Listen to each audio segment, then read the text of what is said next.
So I got this Dyson V7 Motörhead from my mother-in-law. It's very generous. Gives us a very nice vacuum. We love it in general. But a while ago, it seemed like the battery was dying very quickly. So I went out on Amazon and bought one. And by the time I opened the box, it was too late to return it. But it was this one right here. I guess it was, I don't know if there's a number on there, but it didn't fit. And then seeing why it didn't fit, the correct one has 3 mounting screws. 2 here and then 1 up on the top, right? This one had mounting screw in a different location, but the only reason it doesn't really fit is because this nub sticks out here. Could be able to grind that off and make it fit into my battery. So this one is correct with the matching, right? So we're having the issue again with the battery dying, and I said, oh my God, this is like seemingly more than a year later, and we still have the original Dyson battery in it. I just go to put in this thing, and maybe this is a better way to look at these Amazon replacements. I don't know, what's that, DC58 V6 doesn't fit. And what's this one? Oh, that's for the, I guess, Dyson V6, and it's for the V7, right? So I put this thing in the vacuum, and I was literally just screwing in the bottom 2 screws. The top screw I had already put in. It looks like the top screw might have a washer on it, while I guess the bottom ones don't. But so I was putting it in, and then all of a sudden the thing just starts running and I can't shut it off. I noticed that the button here is spring loaded so that it springs into the on position.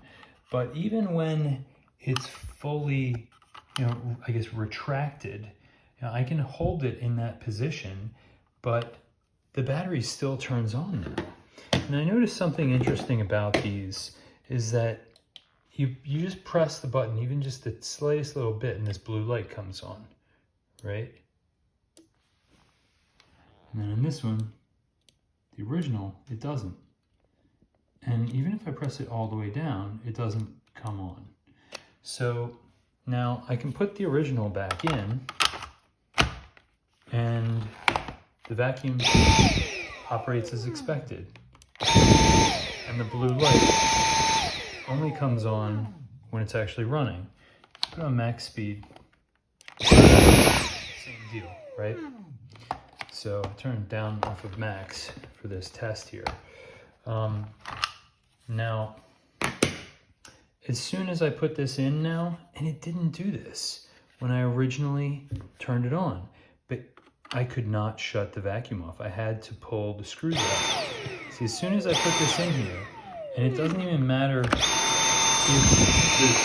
test is held all the way back, it's still, and now notice the light's not on.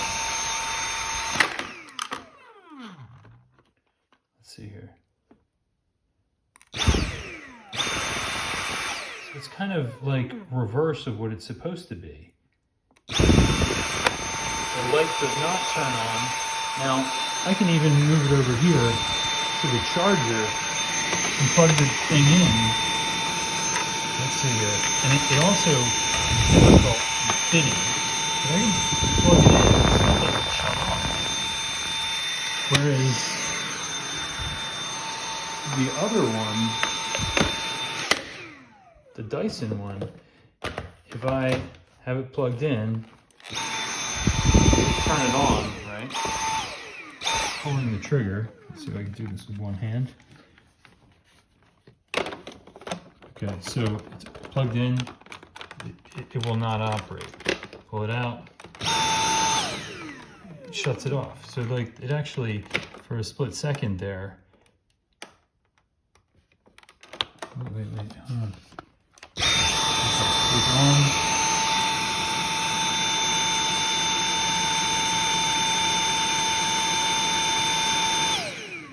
and for a split second it shuts off the light. Let me see if the lights do the same thing.